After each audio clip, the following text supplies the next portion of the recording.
There we go. We're live. Welcome. I'm Thomas Michaud. Welcome to Real Guitar Live. Please feel free to ask questions anytime. Just enter them over in the chat. I'll see them. I'll look over from now and then. I'm going to start with the live questions, or rather the pre-submit questions, and I'll glance over.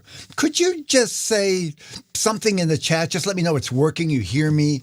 Never sure with this technology, and I'd really appreciate it. Give me some confidence. Somebody say something. I hear you. That would help. Let me start with the first question. Can you explain what two coda, DSL coda, DCL coda, and any other codas in music? This is from Larry. Yes, Larry, I'd be happy to. So to start with, let me say what coda means is basically Italian for tail, or at the end. It's something at the end. So everything else is kind of a map and saying, do this and then go to the end, or go to the end now. Two coda means go to the end. DSL coda means first go to the sign and then go to the coda, the end. DC alt coda means da capo, which stands for go to the beginning. And then when you get to the coda, jump to the end. So let me show you graphically a little bit. I'm going to shift over to my cool little help that AI gave me. I've used Claude and ChatGPT from time to time. Take a look. Here's what ChatGPT good. Not so good. Okay, but Claude gave me something that you could actually see and use. So remember now, coda means the tail at the end of the song. So if we're looking here, you'll see that there's a coda here. And this says actually two coda. So what that means is that you start from the beginning, you go all the way through, and that's actually the trick, because a lot of people, when they see that coda, they think they're supposed to do something. First time, you don't do anything. You go all the way through. When you get to the end, where it says DC alt coda, it's referring to the end, go back to the beginning. So DC alt coda goes back to the beginning. You start again. Now, the second time through, you follow the instructions in the map. Go to the coda. So the second time through, you get to here and you jump. You skip over these two measures and jump over to the coda, or the end. So again, we're starting from the beginning, go all the way through. DC alt coda, go back to the beginning, da capo. And when we get to the sign to coda, and they're showing you what the coda looks like, you jump to the coda. And of course, they give you the word to make sure you understand that's coda. Not always, but a lot of music does. Let's talk about DSL coda. So very similar. And usually you don't see both in a piece of music. I tried to find some music and I couldn't find any that had both in it to show you as a demo. DS means go to the sign and then go to the coda. Instead of going to the beginning, you go to the sign. Da signo, I believe, in Italian. So start from the beginning. Again, go all the way through. You don't do anything to any of these instructions first time through. Then you go to the sign, das signo al coda, jump over to the sign. Here's the sign. Funny little squiggly thing is the sign. So instead of going to the beginning, you go to here. Now you go again. This time when you get to that to coda, you jump from here over these two measures back to the coda. And the coda is just these final two measures here. So one more time, we're going to start at the beginning, go all the way to the end. Since it says DS alt coda, we jump back to the sign. Then keep going, two measures. We see the coda, to coda. It tells us to jump over to the coda, the tail at the end of the song. So that's pretty much it. If you think of any questions about that, feel free to enter them in the chat, and I'll look over. Yes, hear and see you. Fantastic. Hey, good to see you, Rogelio. Howdy, Thomas. Thank you. And yep, we're getting action. Good. Never sure. Okay, let's get back to my face. Next question. And we do have more questions. Okay. What can be done while practicing a long piece of music that you get sick of practicing? This is Larry again, and he's saying, in his words, if I hear this music one more time, I'll puke. Okay. So, been there. And actually, because I've been there, I don't even think about it anymore because I've kind of built in some ways of not getting there again. First of all, just know that that really is common, especially if it's a fairly elaborate piece of music that's going to take some time to learn. You're not going to love it all the time. It's just the way it is. The main thing that I've learned to do is not keep playing the piece over and over and over again. And there is this impetus to want to just hear it all together, and then that will make you sick of the piece. What I do is break it down into pieces and just find the parts that I need to work on and just work on that. So I'm not hearing it as a piece anymore. I'm hearing it as a little specific exercise, maybe just a measure or two measures at the most. And then I'll slow it down, work on that, speed it up till I can get it. Then I'll go back and add the measure before and after and try to put it into context. And I keep doing that in the whole piece. Then I might go through the whole piece again and play it. But I don't keep doing that. I'll go back and find another piece that I need to work on and then do that. That way you don't even hear it as a whole piece. You hear it as individual little exercises that you're working on. And they're varied because if it's a long piece, you probably have several of those spots. Another thing is that I give myself a time limit. I don't work on one piece the whole practice session. I'll specifically say, I'm going to work on this spot, usually 3, 4, 5 minutes max on this spot. However far I get in that 5 minutes, that's it. Then I move on to another piece or another exercise. And when I say another piece, it could be another part of that song that I've isolated and I've made into an exercise as well. And I'm thinking of it as an exercise. At the most, I wouldn't work on a whole piece more than 10 minutes, 15 minutes, let's say. Unless I'm just enjoying playing the piece. And a good way to get sick of it is to sit there for half an hour playing a whole piece and it never quite sounds right. And there are times where I'll just put a piece away. I've had enough of it and then come back at it later. Or not. There's times to just let it go. I can think of a piece that I enjoyed. I got probably about 80% of it through and I got tired of it. I put it away. A year later, come back at it. It's fun again because I kind of caught up to where I was and I could work on some individual pieces, get it a little more. Still never got 100% and got tired of it again, put it away and come back at it again later. Why not? It's your music practice. Unless you're working toward a performance where you need to play that piece, you don't have to play anything unless you want to. So you make a decision, of course. You have to decide for yourself, what am I getting tired of here? What if I really just don't like the piece, or is there specific parts of it I just am frustrated with? That happens to me. I just can't seem to move past a certain point. And you decide if it's still useful to keep working on that piece or not. And that's something only you can decide. And you keep making that decision. When you come back at it again, you have to decide that again. Okay, I think I've kind of beat that one into the ground a little bit. Let's move on. When you look at a key signature at the beginning of a piece, how can you tell if it's a major key or a minor key? Well, that's a good one, Chuck.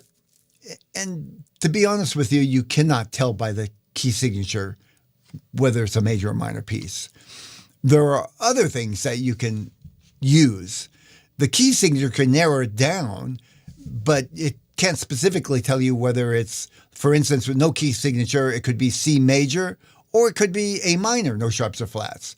You can't tell just from the key signature. One clue is to look at the last and the first notes and see if they are either the note of the key, like for instance, if it's a C note, or of the main chord in the key. In the key of C, the home chord would be C. So if the last note is one of the notes in the C chord, C, E, G, that gives you a clue it's in the key of C. If it's an A note, the last note, it's more likely in the key of A minor, but it's a clue. It's not definitive. Another one is to look at the accidentals, because in a minor key, let's say you're in key of, the key signature is no sharps or flats, so that would be either C or A minor, likely. You would play through the piece, and if you see, let's see, in the key of A minor, it's normally G, but if you see a G sharp, what they're doing is changing that note slightly to make the E minor, the 5 chord, into a E7, and that gives you a clue that it's probably the A minor that they're aiming at there. Another, and my actually first choice, is to just listen. Does it sound like it's in a major or it sound like it's in a minor key? If you're looking at chords, by the way, you can often tell A minor if it starts or ends on the A minor chord, and if they use, instead of E minor, because naturally in the key of no sharps and flats, E is minor. It's a G natural makes it a minor chord. It's the G natural note. But if they change that to an E, what they're doing is they're kind of substituting the in the key of A minor. They made that E chord, the 5 chord, in the key a major chord, so it's more powerful. Goes back to the home chord A minor. So listen, this is in the key of A minor. Oh, sorry.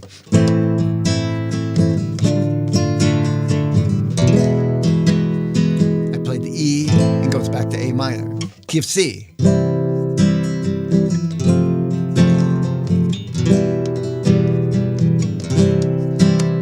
use E minor.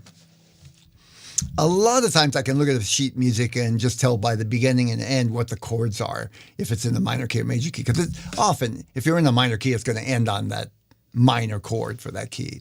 And if you're in the major key, it's going to end on the major most often, but it's still just a clue. Next question. My pinky seems a bit weak. I have a hard time holding down the string when I have to stretch to the adjacent fret.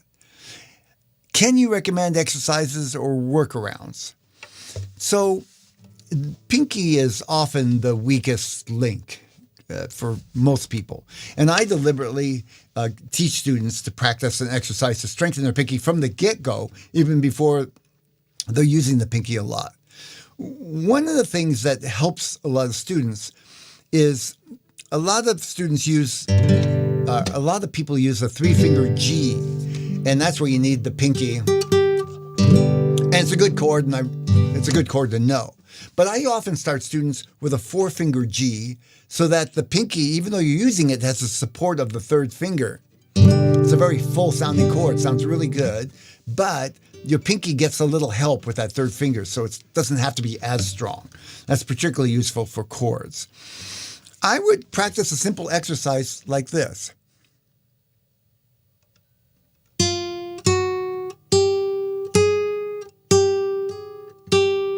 I'm hammering on with the pinky. So I'm doing and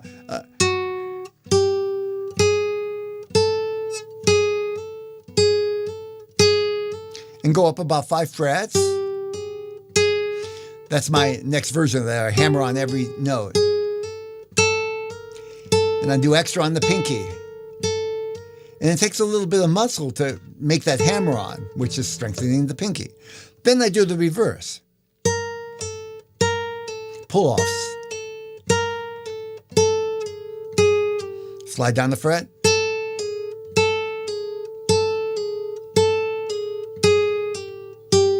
And one more. And so on. It's a very useful exercise. If you're going to just do this and you're in the beginning stages, start very slow and just do. You don't have to go all the way up. Just do that for a couple of minutes at a time till your pinky gets strong enough to be able to not get tired when you do that. Do it just for a couple of minutes at a time. That's as opposed to 5-10 minutes of just practicing a pinky exercise. Just 2 minutes, and do that each practice session. let me see. I wrote some notes, and then that's exactly what I wrote. That drill is probably the best. I'll end there. If you have any questions related, put them in the chat, and I'd be happy to answer them. I'll look over there right quick and see anything, nothing pressing, it looks like. Okay. When you're playing along with a lesson, is there a way to watch the video and follow the sheet music at the same time so you're not flipping back and forth between the two? Okay, Rosa's talking about the Real Guitar Success membership, and let me head over there. So I'm going to grab a lesson.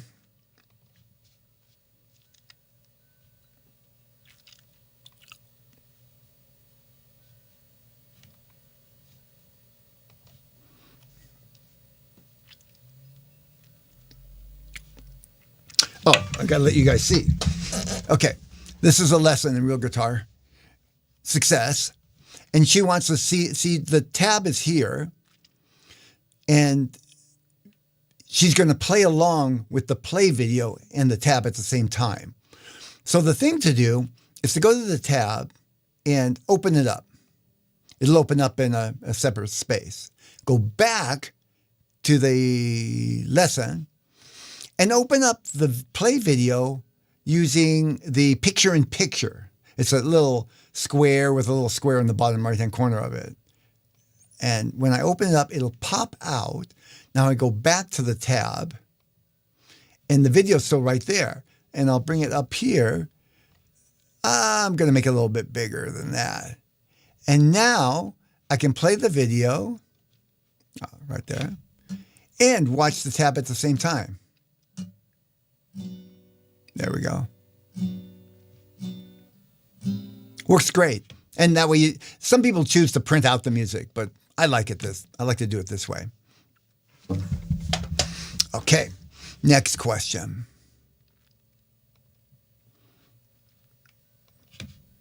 Okay, I've ran out of questions. No more for pre-submitted. Let me look over here and see if you guys have some questions for me in the chat.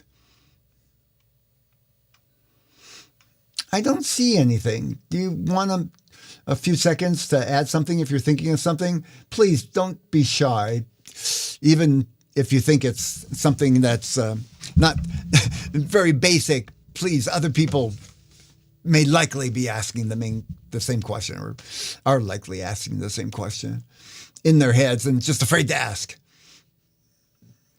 No extra questions? Okay. Can't say I didn't give you a chance. I'll go ahead and end for today. Please feel free to submit your questions anytime, and I'll add them to the next Real Guitar Live session. And thank you all for joining me today. It's been a pleasure being here. I'm happy to be able to be of some use to others with the years and years I've learned to play guitar, and I'm happy to be able to share that with you. I hope to see you again next Real Guitar Live. Oh, wait, a last minute question. Oh, it looks like the question didn't get fully in there. It says, I like to finger pick, but recently, and then cut off. I'll give you a second to see if you can add the rest of the question. David? Is it coming?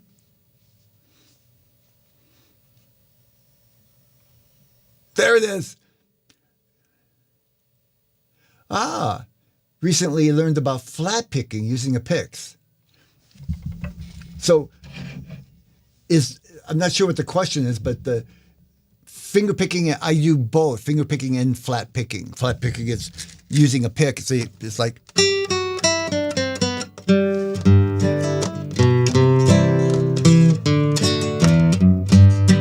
and finger picking.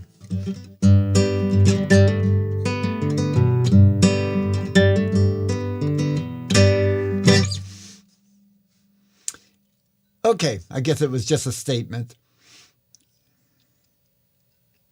And the insights for older beginner. Boy, is that a big question. I'll give you what I can in without any preparation. I did pre-sub MIT questions. Just trying to get better at flat picking and wanted your input. Okay, let me finish that question then.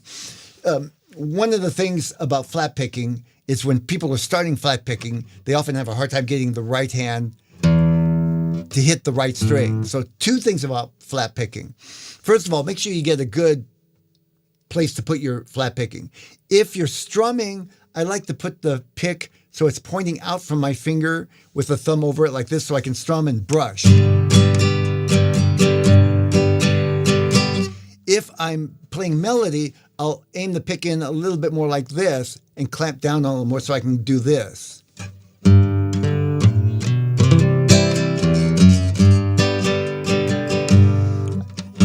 Strumming, you want a nice smooth brush. So I'm aiming my hand more into the guitar and brushing along the strings. Now, the other thing is you might want to practice an exercise just getting the individual strings. You can do it without the left hand at all and just practice hitting each of the strings as a warm-up. It's a good warm-up. Start with just one, go each of the strings, and then start trying to skip a string. First string, third string, first string. You can open it so you can hear it. And do that little at a time each day. And then practice the different strings. Get used to just your pick getting to the right string. And it'll take time. Believe me, most people, it takes quite a bit of time to hit the right string at the right time. It's particularly useful when you're playing chords to hit the right bass note. Even when I'm strumming, sometimes I miss the bass note, and I keep smiling, so you don't look like on my face that I missed it, but it takes practice to hit the right bass note.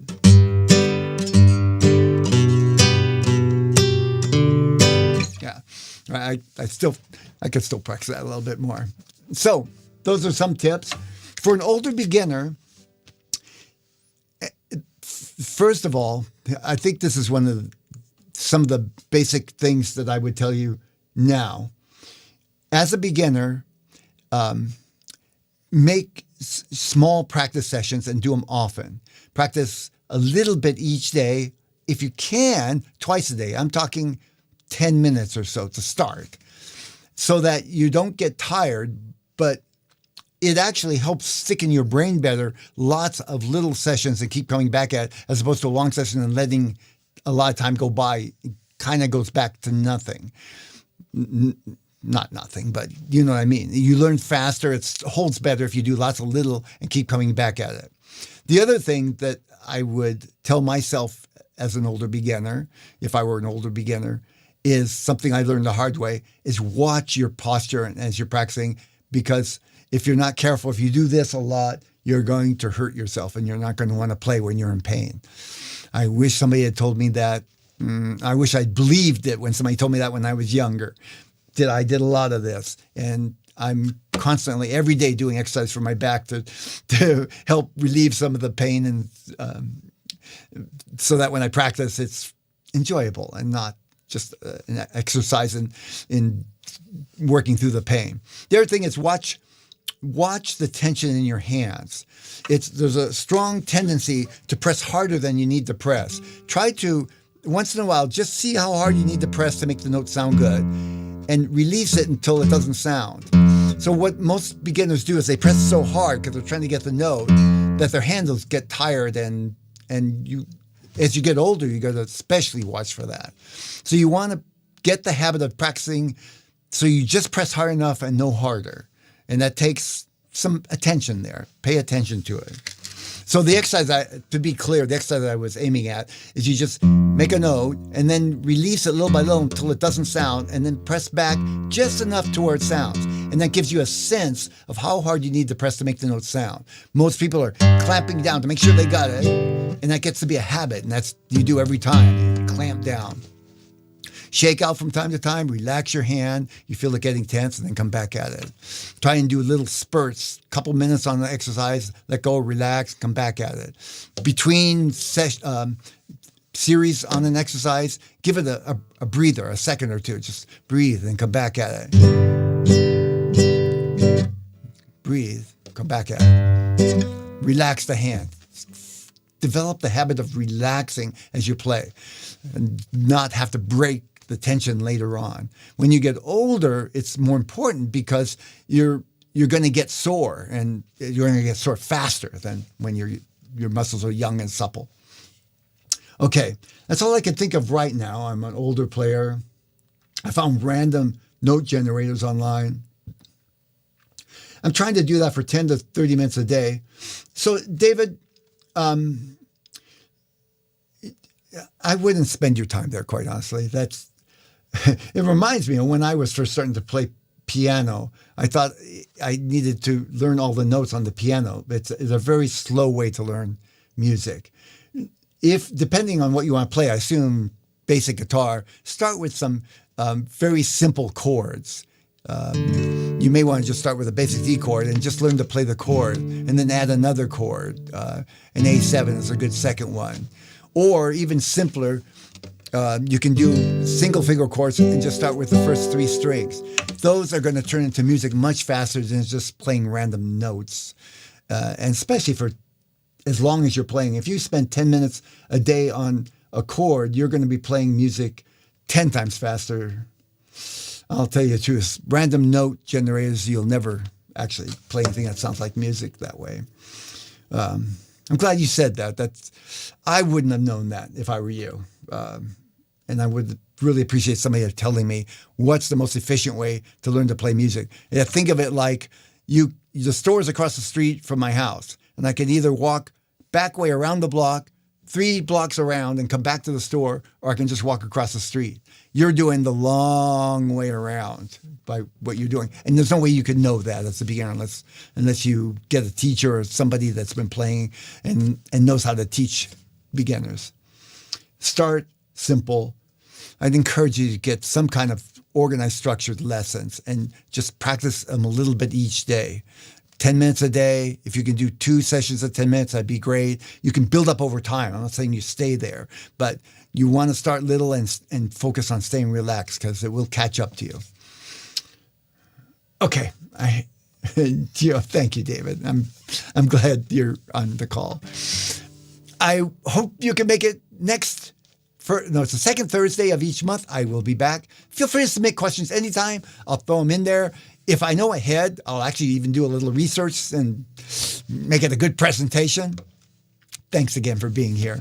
Bye for now.